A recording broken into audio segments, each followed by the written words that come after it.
টানা ভারী বৃষ্টি আর পাহাড়ি ঢলে নদীর পানি বাড়ায় ভোলার নিম্নাঞ্চল প্লাবিত হয়েছে। এতে সবচেয়ে বেশি ক্ষতি হয়েছে কৃষি খাতে। কৃষি বিভাগের প্রাথমিক হিসাবে প্রায় ৩,৮০০ কৃষক ক্ষতিগ্রস্ত হয়েছেন।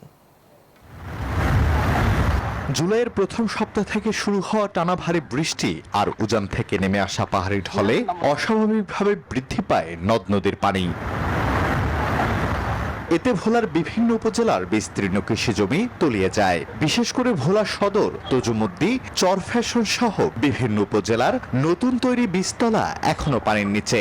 এছাড়াও ডুবে নষ্ট হচ্ছে মরিচ, ঢেঁড়স, বেগুন, পেঁপে, সয়াবিন সহ বসুন্ধরা টিস্যু, অশুদ্ধতার বিরুদ্ধে এক বিন্দুও ছাড় নয়। বিভিন্ন মৌসুমী ফসল। মাঠের পর মাঠ পানিতে ডুবে থাকায় কৃষকদের মাঝে দেখা দিয়েছে অনিশ্চয়তা। এবার যে পরিস্থিতি, এবারও দেখা যায় মারি যাইব। রোয়ার কোনো ব্যবস্থা নাই, বীজ বপন করার জায়গা, সমতল ভূমি নাই, এগুলো সব পানির উপরে ভাসমান। সরকারি সহায়তা ছাড়া নতুন করে বীজ, সার ও কীটনাশক কেনা অসম্ভব, এমনটাই জানান ক্ষতিগ্রস্ত কৃষকরা। অতিরিক্ত ব্যয় ও সময় সংকটের কারণে চলতি আমন মৌসুমে উৎপাদন ব্যাহত হওয়ার শঙ্কাও করছেন তারা। আষাঢ় মাস শেষ, শ্রাবণ মাসের আজ মনে করেন 4-5 দিন জায়গা।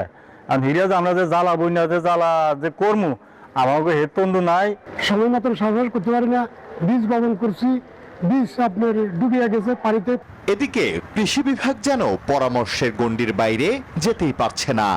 এই ক্ষতির রিপোর্টটা আমরা যথাযথ কর্তৃপক্ষের মাধ্যমে ঊর্ধ্বতন কর্তৃপক্ষের কাছে প্রেরণ করেছি।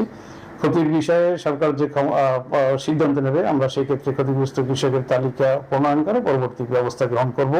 কৃষি বিভাগের প্রাথমিক হিসেবে জেলায় প্রায় ১,৯৬০ মেট্রিক টন ফসল নষ্ট হয়েছে। ক্ষতির মুখে পড়েছেন প্রায় ৩,৮০০ কৃষক। Desk report, news 24।